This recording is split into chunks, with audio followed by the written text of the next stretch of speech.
what happened to your AT-AT? So I was dusting. I was having a good old clean. The kids are away this week. I decided I'm going to clean the flat from top to bottom. I'm going to do a little bit of DIY. Yeah. I got in touch with Amazon to buy a little set that it was recommended to do for Lego cleaning, because in the past I've done it with those air cans, and Oh, yeah. now the recommendation is not to. But the little pack didn't turn up. It was due to turn up yesterday. It didn't turn up. I got fed up. So I started dusting my big feather duster, and it first fell down on its front legs, so with its arse in the air. I was like, all right, I'll reset that. So I've reset it. As I've turned away, it's just slid sideways right off the No. shelf, which used to be there behind my Yeah. monster thing, and now it's in a pile. Well, I have to say my favorite part of that story is that you just referred to cleaning as DIY. Well, no, I'm doing DIY So as I do a well. little bit of cleaning, some DIY. Some cleaning and some DIY.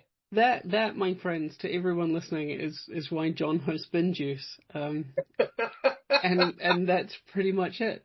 So welcome. I don't know why I'm welcoming you to your show. Do It's you out want to there. do a little introduction? Yeah, so welcome to Binge Use Live. So this is our regular webinar where myself and Storm take a real live brand and don't unpack. Well, we unpack it rather than tear it down to see if the brand is doing a good enough job for the business. So this is Storm. Storm is the MD of Sober Private Label, positioning expert, copywriter extraordinaire, and someone without a beard this week. Probably without a beard next week too, Good, I good. think. Someone did say to me actually on LinkedIn, I messaged them, someone I know, and they were like, wow, I had to do a double take.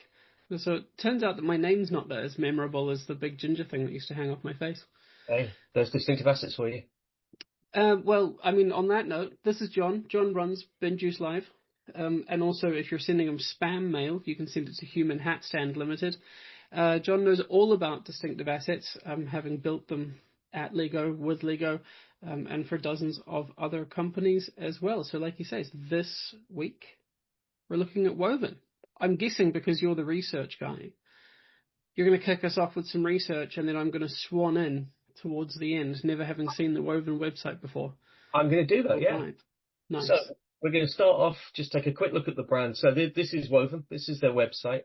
So what I've done is I've used HatGPT, which is my custom GPT that basically unpacks product market fit and how a brand presents itself to the world and if it's going to be understandable.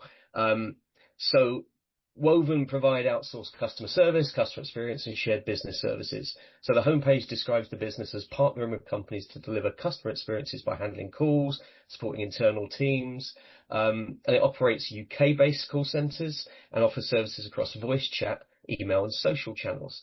There's a lot more that it goes into, which I'll skip away from. Now, what we've done, what ChatGPT has done, HatGPT has done, is it's identified two ICP matches for this brand based on how it positions itself. So the first one is a customer service / CX leader. And the second one is an operations shared services leader. Now, what HatGPT then does is it does ICP voice research, or voice of the customer, as I call it, with the framework where it unpacks what the ICP is, it unpacks what problems the brand is solving, and then it goes off to a whole array of websites, including the likes of Reddit and Quora, Trustpilot, you name it, to find the kind of questions that people are saying around the sector, so that we can then build a synthetic interview subject for each ICP. That's So pretty impressive. You should tell Sam Altman about that. Did you see they call them tweets still, or are they X's? He did a post on X saying he'd heard a great thing about ChatGPT, which is you can get to produce podcasts for your kids so you don't have to talk to them anymore. I did see that. That was wonderful. Yeah. It Yeah. basically, you let your podcast work out what your kids like and then talk to your kids so you don't have to, which, is the kind of, sociopath that I expect from tech bros. But it You know, is you should tell him about this. He'll be blown away. yeah, but his kids aren't going to listen to it, are they, in the car? I mean, basically That's that's true. what he wants. He wants a quiet drive. I was going to say, isn't his kid like an infant? His kid's not listening to anything. Yeah, I think his kid's quite young. Yeah. Younger than my two, but there we go. So anyway, so looking at our two ICPs, what we look at is the primary pain and the trigger moment, okay, and the desired outcome. So for the ICP1, the customer service or contact center leader, the primary pain is maintaining service quality and responsiveness without continually increasing internal capacity. The trigger moment for going to a business like Woven is peaks, out of hours demand, growth, rising ticket volumes, or overstretched internal teams. And the desired outcome is reliable, scalable customer support without damaging brand experience. And their emotional state is usually pressured, protective of CX, and cautious about handing customers to outsiders. ICP2, this is the operations leader. Here we're seeing the primary pain is administrative burden, inconsistent execution, operational bottlenecks. The trigger moment is going to be workload growth, scaling pressure, capacity constraints, or those internal teams becoming distracted from the higher value work. What they want is lower workload with dependable, accurate, and scalable execution. And their emotional state isn't quite as pressured and panicked. It's frustrated by inefficiency. So I've asked a bunch of questions. Then what we've done is we've looked at alignment scoring. So for each ICP, we score on six different outcomes. So audience alignment. So is the audience represented in the site or the messaging? The problem alignment, is the problem seen? The trigger and the timing alignment, outcome and motivational alignment, and then the emotional constraint alignment. And we mark each of those differently based on the weightings. So ICP1 customer service, we have a pretty decent product market fit score, 62 out of 100. So not quite 2/3, but actually probably better than most. Now for the operations and services leader, this is one of the lowest we've seen, I think, in Binge Use Live and what we did before that, 26 out of 100. So we've got a blended score of just 44 out of 100. So they've got the bones of the product market fit, but it's inconsistent, and that's probably why they're failing to grow. Yeah, I mean, I can absolutely see that. Yeah. So what we then did was to identify some competitors. So these are direct and indirect based on the identified challenges. So again, what we do with HatchGPT is we basically ask it to find solutions for the problem rather than companies that look like. So what we've got here is a number. We've got Moneypenny.com, which is UK's largest outsourced telephone answering and switchboard provider, which kind of probably works with smaller companies as well as large companies. CallCare, which again is UK-based multi-channel outsourced contact center. This one positions itself as a seamless extension of your internal team. Confero, flexible UK inbound and outbound call and contact center. No minimum agents and FCA authorized compliance. So that's kind of playing on the governance and the compliance thing. The SASE people, because it's a SaaS platform. So this is an outsourced CX and support partner specialized in SaaS platforms. So it's agent-led support using kind of the ticketing systems, Intercom, Zendesk, and Monday. And then InTouch now is a voice AI receptionist. This one's built specifically for NHS GP practices, but again, an interesting thing to kind of look at. And this is us looking at them. So oh, look at that. We've got a lot of the same imagery there, haven't we? That's exciting. We do. We've also got a lot of the same colorways. So kind of, the green and the blue. I mean, Woven, to be fair, they've got that pink, which, okay, Moneypenny are leaning into the reds. But that pink does seem distinctive. And I'd say just looking at the home pages, it's possibly the one visually which is doing the best job. Having a smiling, jumping, excitable person always helps in these kinds of things, right? Like, I mean, it's one of those things where selling customer success, customer service, whatever you want to call it, is obviously very, very hard, right? We know these are very, very big outsourcing companies where, and then we can talk about this more later, a lot of it is focused on referrals and focused on high value, really, really long-term contracts. So I think coming at it from that angle, I mean, these things are tough to sell. What I think would be super interesting here is if there was a brand that sort of went the other way, right? So if you look at Woven and Moneypenny, you've got the kind of the two people, and Mm, then you're more abstract with say Call Care and the one under it, whose name the voice AI for patient access. mm. Something like a Snoopy cartoon would really stand out well here. Yeah, yeah, it's a good call. Yeah, it's a good call. I mean, it's interesting because I think Moneypenny and Woven have both got a similar approach. They've both got a smiley, happy person. Mm. Um, but I think the way that Moneypenny has kind of clipped it out feels more standard. Um, Yeah, definitely. I mean, the Woven one, actually, I think possibly even without her, that site would jump out more because of the colorways and because of the big illustration in the background.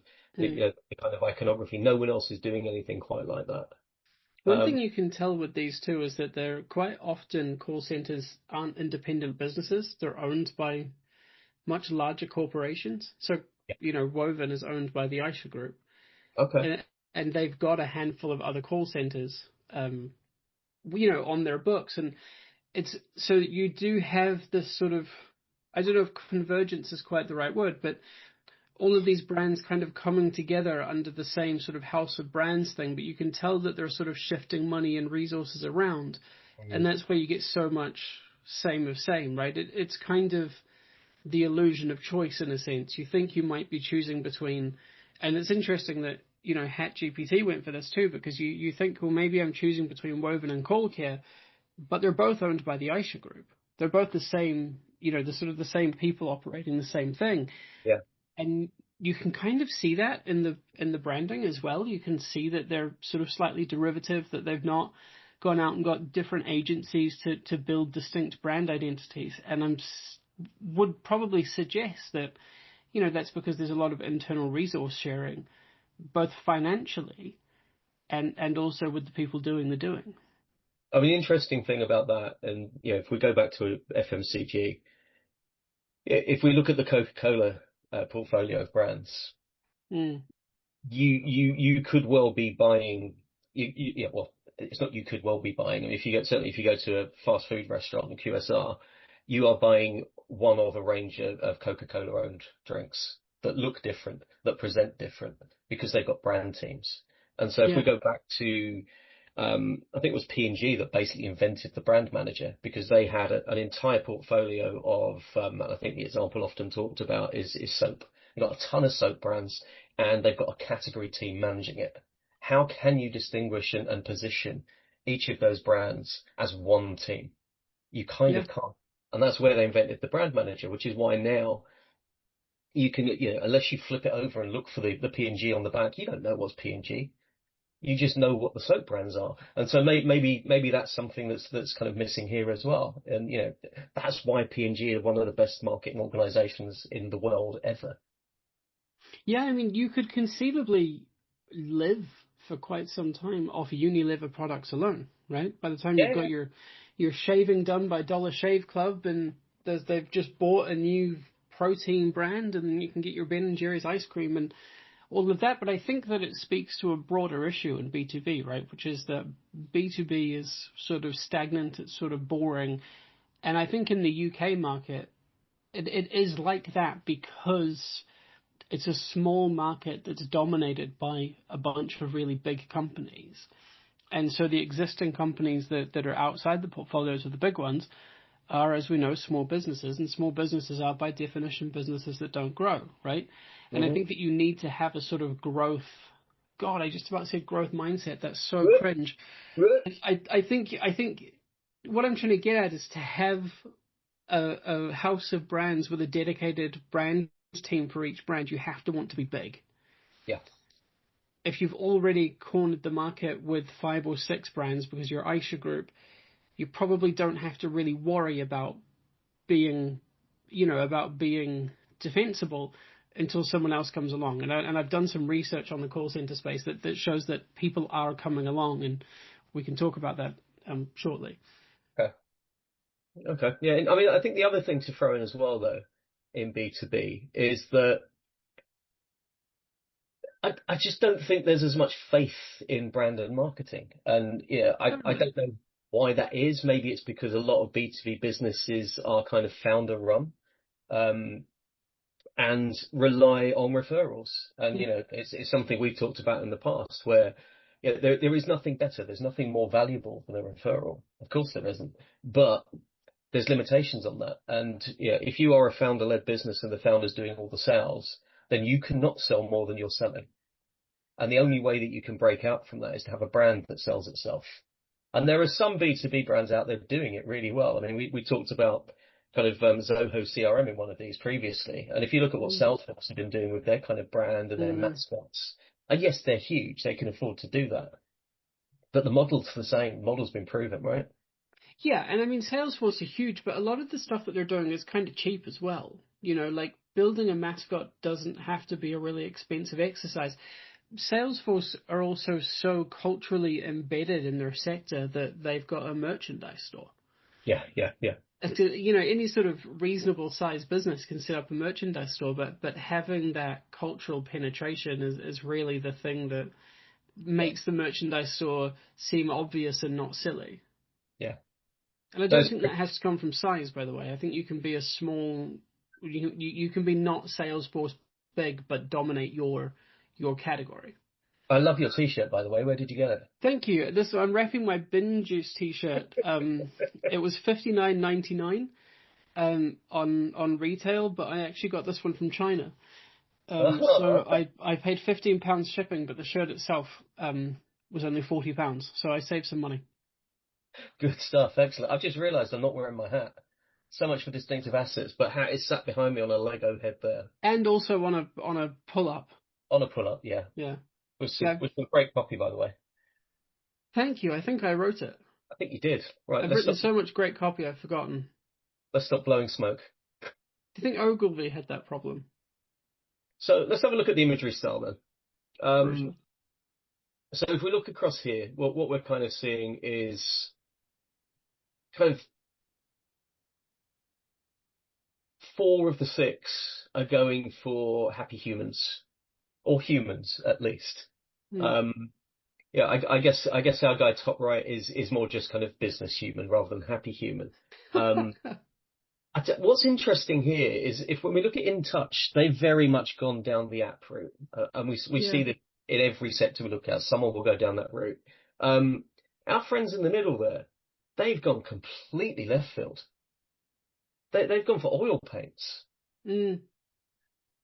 which is distinctive.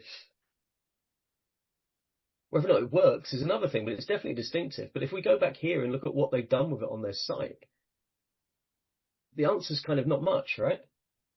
Yeah, actually, and that's the interesting thing is that it almost seems like an accent rather than a deliberate choice. I'm sure it was very much a deliberate choice, but it doesn't seem to be welded in the way that makes it look deliberate.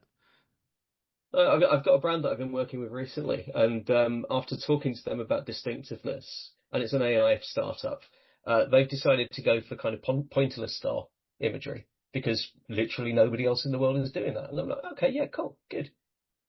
That's why we did AI imagery, anime imagery. I meant that's why we did anime imagery. Please cut that out. No, I can vouch for the fact that it's hand-created anime and it's not just something that AI has pooed out for Storm.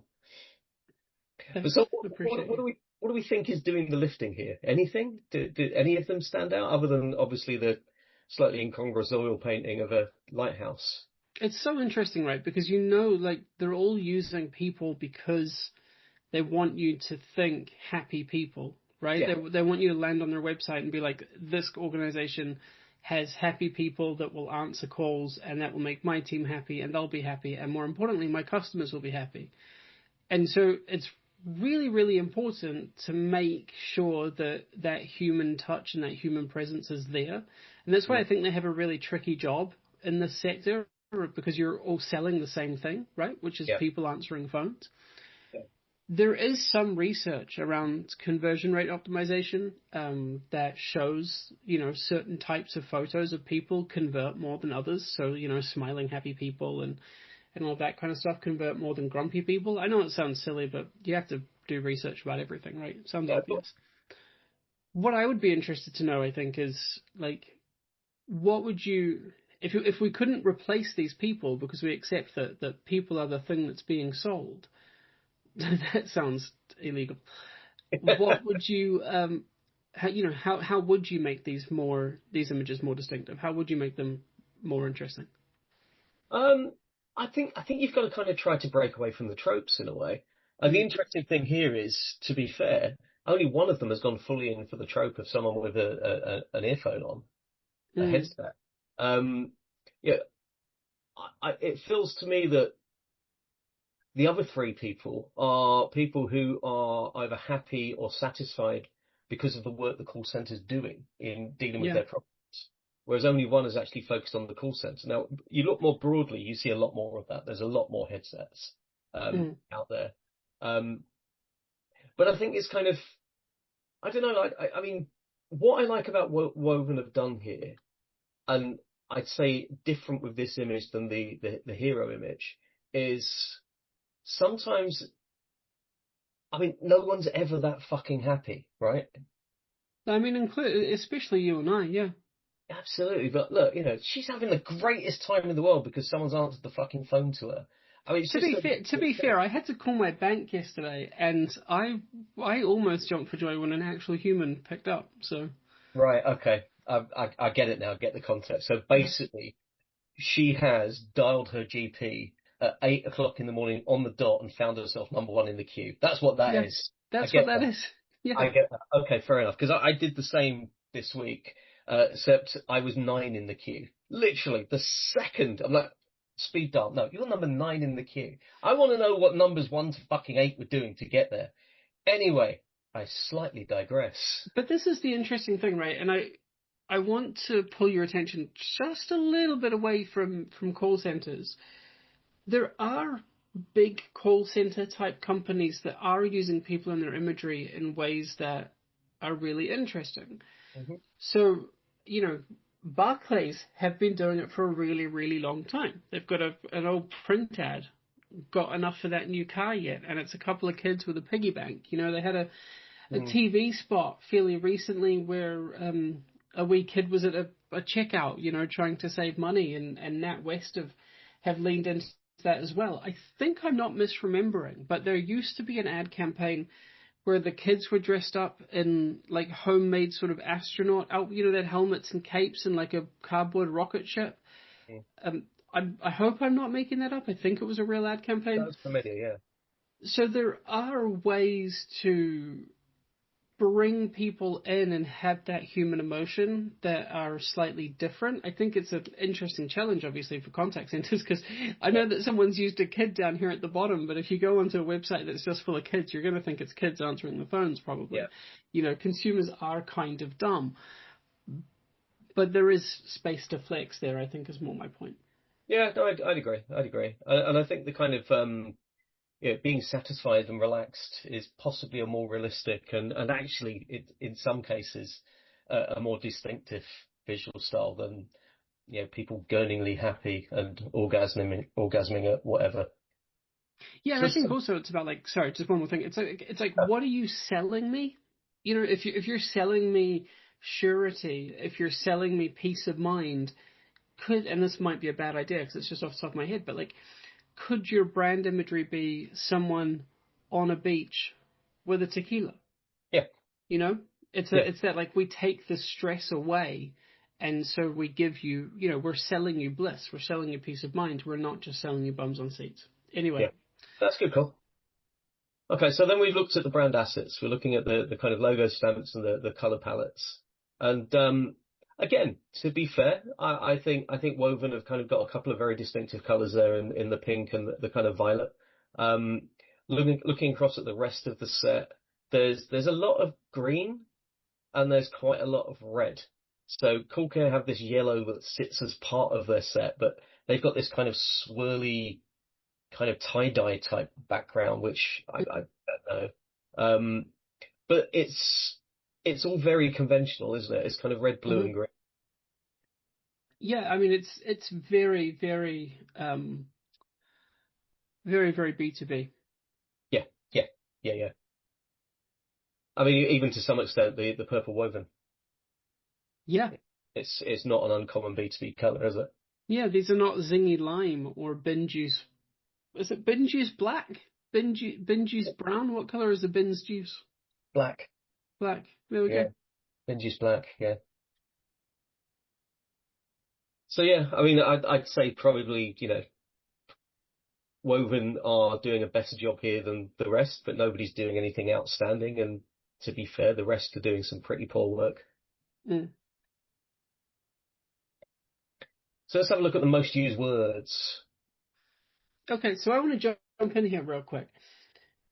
Real quick is not a Yeah, real thing. This is no, going to go take for it. me quite a while. So as I mentioned, we've actually at Sober done some research on all the call centers in the UK. We can sit on the most used words page because it's relevant to that. Okay. Now we obviously released the Pan-European Positioning Index, and that's 9,680 companies from 8 different European countries. Yeah. We then did the same with the US, 5,053 companies from 5 different US cities. Now we've run all of this through SoberIQ, right? So the same stuff that's out there that people can use at SoberIQ.com is exactly the same stuff that we've tested all of this stuff on. So in preparation for this, we jumped on to Companies House and we took the Companies House SIT code for contact centers and we pulled all 2,000 companies from there. Now, it turns out there's a lot of garbage on Companies House, a lot of stuff hiding in that SIT code that shouldn't be there, taxi drivers and all kinds of things.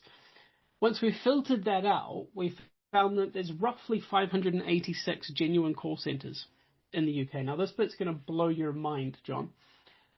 1 in 11 are differentiated.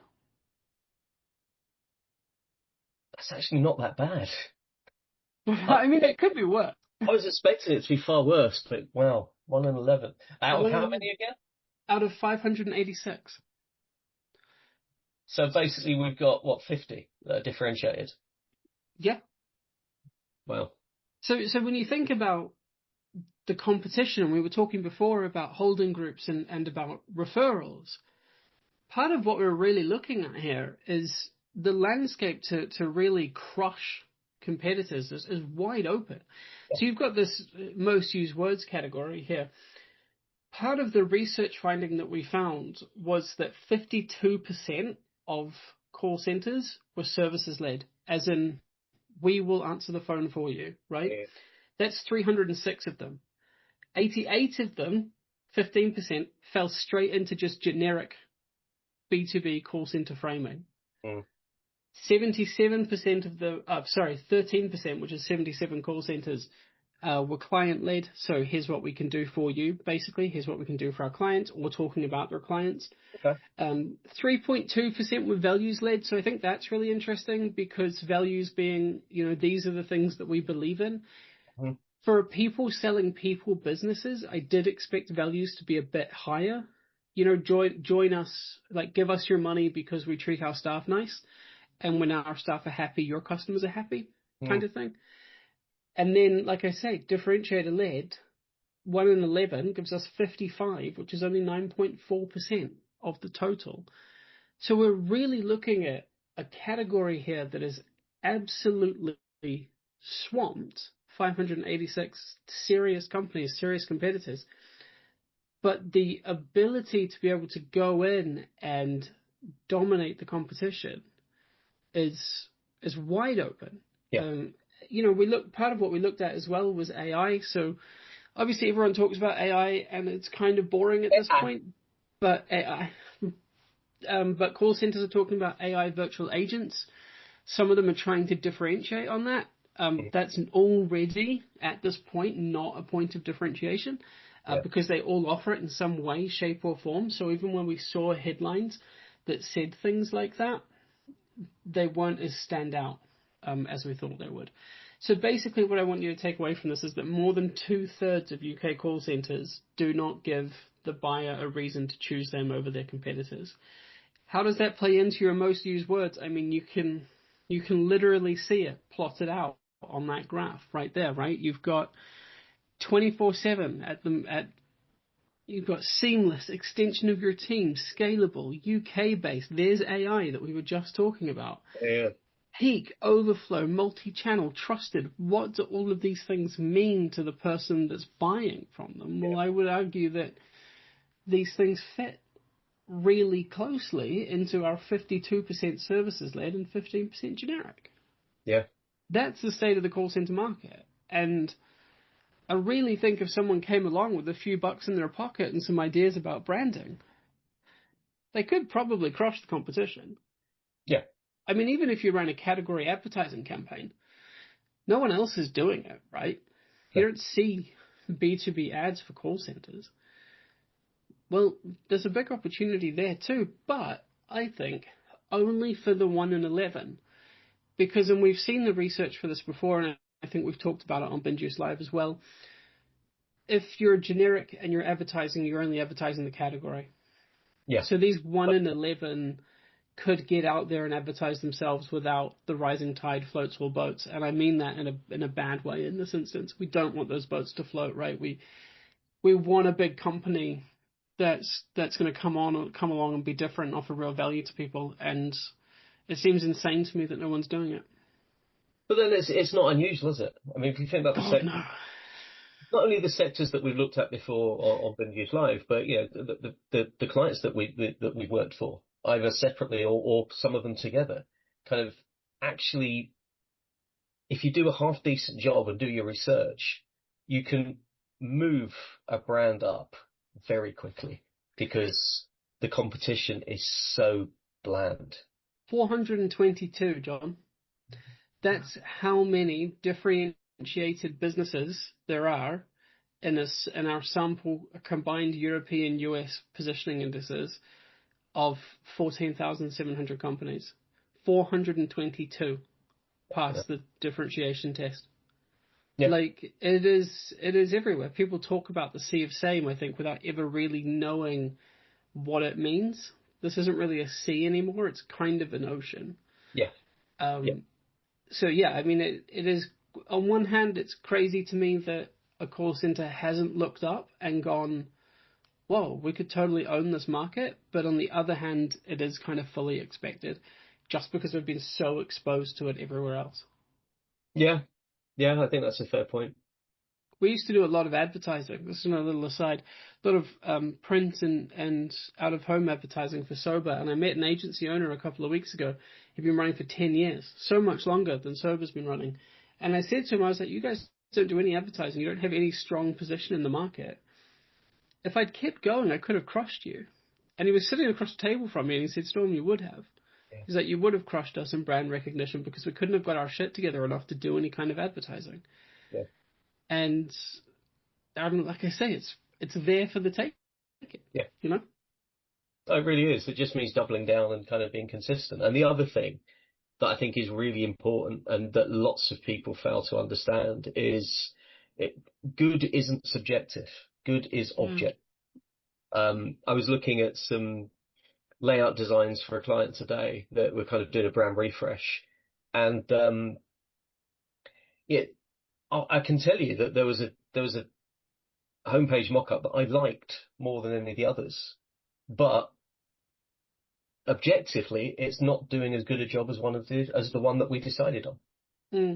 Because ultimately, I can see that one is, whilst it's still significantly better than the rest of the category and the competitors we decided to kind of match them against, there's one in there that just completely blows them all away. Completely blows them all away. And that's the job. That's the job of brand. It's not to be liked. It's to work. It's to make the business more money. Yes. I think that part of what people miss in that is that they think the brand has to be something that they like above all else. Mm-hmm. Because they're the ones steering at it most of the time.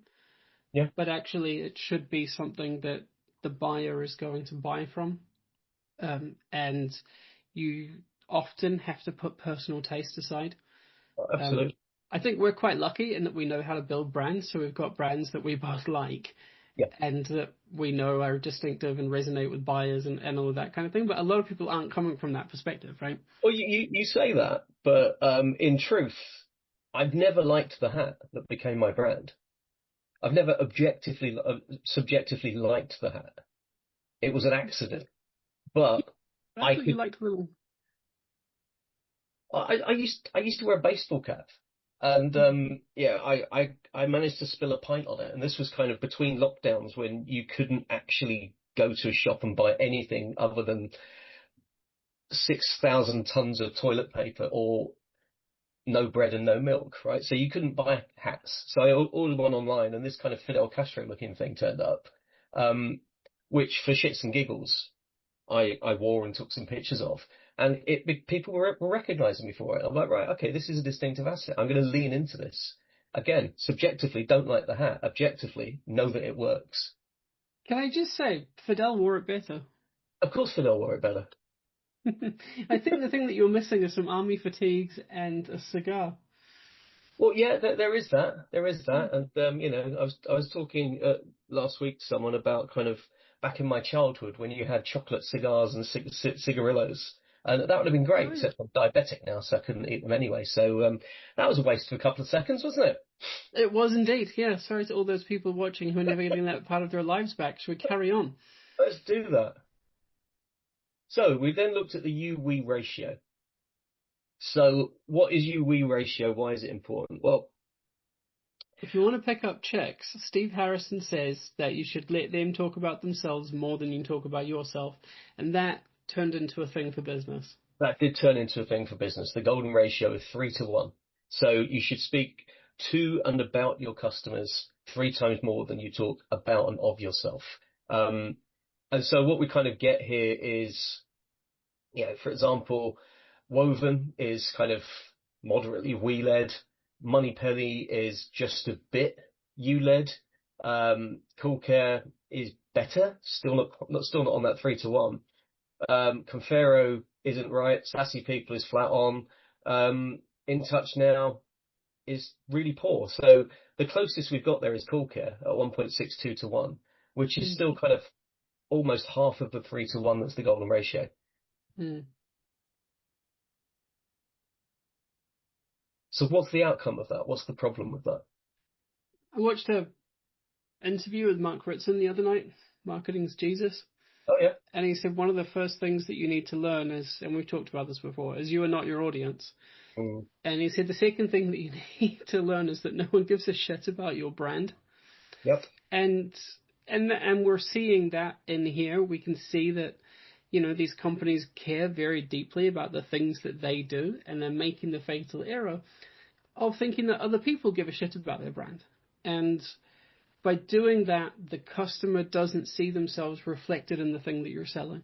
And if the customer doesn't see themselves reflected in the thing that you're selling, they're not going to buy from you. Now, there's tons of research out there, but you can find some of it on the Sober website, where people talk about how you buy emotionally and you justify rationally. One of the easiest ways to make an emotional connection with someone is by addressing them, talking to them naturally, right? We all do it in our day-to-day lives, well, except the sociopaths. And I mean, even if you think about like ChatGPT and Claude, people have AI boyfriends and girlfriends and partners, and people say, oh, my AI wouldn't lie to me. These things are programmed sort of with the 3 to 1 ratio within them in a sense, because they're always talking to you and it feels like you're having a conversation. Yeah. And this is what we want to try to replicate with our copy on our websites, and in our advertising and all of that kind of stuff. And so ultimately it is these little things, because this does feel like a little thing, but it is these little things that really start to build up. If you combine the U to we ratio with salience, for example, salience is how well you're known. If you just go out talking about we, I did this, everyone's like, can you just fuck off? And also, you're the little pig that goes home. Yeah. All the way home. All the way. No, totally. And, it's kind of, going back to Steve Harrison's kind of beginnings of it, nobody cares. Nobody cares. Yeah. Show you care. And it's funny because I think that, we talk about this a lot, but there is there's an element of HIPPO, I think, highest paid person's opinion, that comes through on these. There's an element of marketers not being very well trained. But also in the Ritson interview I listened to, he was saying about how, he's 55, he has a PhD, he's in a position where he can tell the CEO of a company to pull their fucking head in, and the thing that they're doing is wrong. There are a lot of internal marketers, internal brand people, internal copywriters who don't have that power and who aren't able to have that conversation. And if they get overruled by, their internal clients, their CEO, their sales director, whatever it is, they kind of just have to take it on the chin because they stand to lose a lot more than just that argument. Yeah. Yeah, that's true. Very, very true. Very true. But it's a missed opportunity. And one thing, for anyone kind of watching this is just have a look at your website, and you can throw it through your AI, and it's kind of like, you are, and tell it similar words, and then I, we, us, get it to do the comparison for you, and see how close you are to the 3-to-1. The other thing you can do is put it through SoberIQ at soberiq.com, and it will tell you that so much more, and also how to fix it, and it's completely free. Bloody good call. Thanks, I had to get a pitch in there somehow. Hey, no problem. I'm going to get one in at the end. So we look at the taglines now. So this is the words, Captain Wordsmith. So we transform your customer services across all channels. What? Your callers will love us. Shaped around your customers, shaped around you. That sounds like it's going to touch me in a way that I don't really like. Well, you've changed. We help you service, acquire, and retain customers. It's the hormones. Outsource customer support, SaaS platform experts, and custom development for your business. That's a fucking mouthful, isn't it? Voice AI, patient contact across the NHS. So there's, shaped around your customers, shaped around you. Yeah. At least is you. Outsource customer support and voice AI is just purely functional. Yeah. And the other two is we, something, you, your. So the reason that taglines are important, and often, they're pulling double duty as both something that sits under a logo, but also as something that sits on a headline on a website. And if someone's coming to you and they don't know you, they found you through Google search or something like that, this is the first impression that they have of you. Yeah. And none of these, what I like about the voice AI one is that it tells you that it's for the NHS. So I can say, okay, cool, this isn't for me. I can move on with my life. Yeah. But none of these actually tell me that they're for me. They don't tell me how they help me. They don't tell me, what it is that I should be looking to get out of them. And to come up with one that sits outside of that would quite frankly be sort of easy. Yeah. Pick one pain point, describe what it is, use you-focused language. And you've sort of already got something from that formula more differentiated than anything that we've got on screen. I did a rant about this on LinkedIn the other day, but I really believe that SEO is killing conversion rates and lead gen and customer acquisition because people are optimized to the back teeth for being found on Google, but Google doesn't buy from you. No, true. If I type in call center and I get all of these, that's great. But if I then open 5-6 tabs and look at them all side by side, I still don't know which one I should buy or which one I shouldn't buy. No, 100%. So they've all showed up. Great, you've solved that problem, but you're not selling to a human. Yeah. Anyway, I hate SEO, but that's we can do a whole binge juice live on that one day. Yeah, I think as I said, my takeaway here is that nothing is dealing with the pain point or the trigger, which is I think mix. I think is a miss. Yeah, so kind of fed up of customers being fed up with you. Come speak to us. It's a trigger. It's a pain point. Hey, that's quite a good one. Did you just come up with that? I did just come up with that. I was going to say I'm not the word expert. That's you, but something that's kind of putting that across is I think is going to work a lot harder than anything we're seeing here. Unless you happen to be someone that's been given the brief to find a voice AI for patient contact and you're in the NHS. That's going to tick some boxes for you, but it's unlikely that's going to be the brief, right? I mean, it's extremely unlikely, right? There is definitely a buyer out there for that. Oh, there is. But for the rest of these, they're not that buyer. But, does it matter? Does it matter at this stage, the tagline, that it's voice AI, or does it matter that you've got a cost-effective solution for patient contact across the NHS that uses AI. Mm. I see that as a much stronger position. Because I don't know about you, but when I see AI outreach or AI call center, I immediately go, nah, Oh no, no. I love it. I'm all there. Yeah, I'm like, waste my time, slop all over me. Like this is, yeah, anything AI, I am all in. So I'm the one sitting there going, no, one, I want to speak to a human. If you'd like to speak to a human, please hold. Yeah, I'm going to hold. I'm going to hold. I don't want a robot to then come around and say, this didn't work. Would you like to go back to the beginning, which I've had in the past? It's like, I you mean, I don't had understand my problem. yesterday contacting my bank, but here's the thing: I swore at the robot, and it put me through to a person. Like I typed out "fuck you" on the chatbot, and it asterisked whatever, out the F, the U, the C, and the K, and said, we'll put you through to a human. So there's a little life hack for you. I wish you had some pom-poms there. The F, the U, the C, the K. Yeah, I'm not that camp. I'm getting there. Come Yeah, back next month to see if I've yeah. got pom-poms. I think Next month is there'll the be pom-poms. Okay, so nothing doing a job for us there, really. No, I wouldn't buy any of them. What a downer to end on. I just somehow thought there was going to be an extra slide. So let's go. In conclusion, everything sucks and we're all going to die. Let's go back here. So Woven, what could and should they be doing better? I mean, so many things. I think, we talk about positioning a lot. That's what we do at Sober. Positioning is choosing 3 things. It's taking all 300 things that you think that you can do and cutting it right down to 3. I'm exaggerating slightly. We usually get people to write down a list of 100 things, and then we take 3 from that.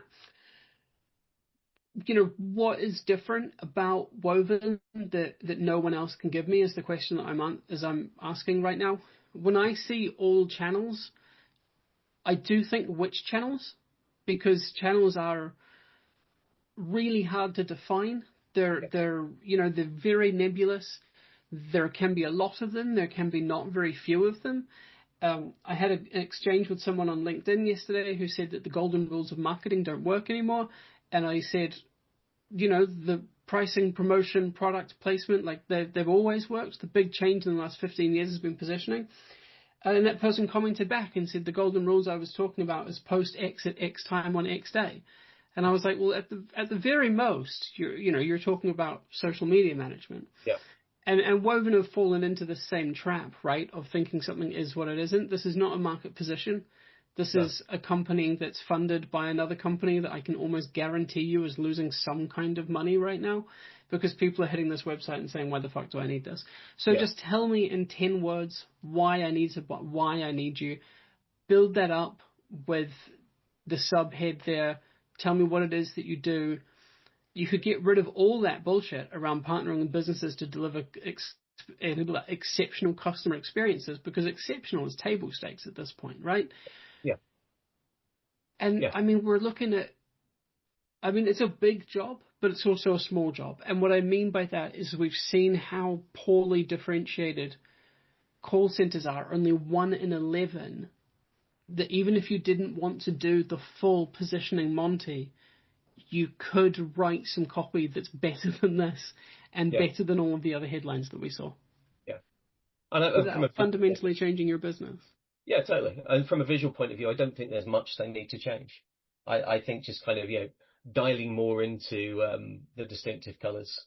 Again, this might be subjective, I'm not sure, but I think the kind of yay is just a bit of a kind of trope that doesn't really sit, and it's a trope across everything, B2B and B2C, right?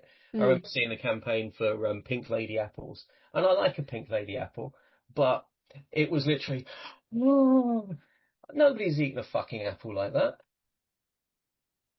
There's a great John Richardson skit where he talks about ads for sanitary pads, and he's talking about how, like, the women just want to go rollerblading and have a yoga. Yeah. It's like, it makes no fucking sense. And so much of this doesn't. One thing I would add as well is where they've got the company name, Woven, I would add a killer subtag to that. Yeah. I would add something that's really like, this is the core of what we do. This is what makes us better than everyone else, and distill it down to something like 10 words. So no matter what, you're leaving that page going, woven equals X, because at the moment it's woven equals word salad. Yeah, no, I think that's a good call. I hope I'm not being too mean. Sorry, woven. No, I mean the thing is, it's guidance, isn't it? It's kind of this is what we like. This is the whole point of us doing Binge Use Live. It's not to be overly nice, but it's also not to pull it down for the sake of it. And that I think is kind of is constructive criticism, and it can only make it a stronger brand, and a stronger brand can only make the business more, kind of more powerful, more effective, and more profitable. And this is what we like to see. I think the UK needs more powerful, more effective, more profitable brands. It does. And those brands shouldn't always be owned by P&G or Unilever or Mondelez. No. And sometimes if you're a founder, owner of a small business, and let's say you don't have the budget for marketing or even the kind of work that Human Hat Stand or Sober does, have a look at fishandeatforever.com. Yep, I got my own domain name wrong, so I'm having to re-record this bit here.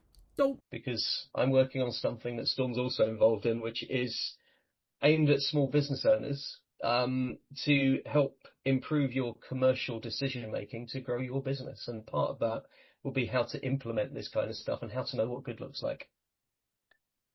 And I think on that plug, I'm going to say thank you. No, thank you. See you next time. I hope so. And then let's make it sometime soon. We will do. Thanks. Thanks, everyone. Bye. Bye. I feel like the Wiggles just now. Quick, cut it.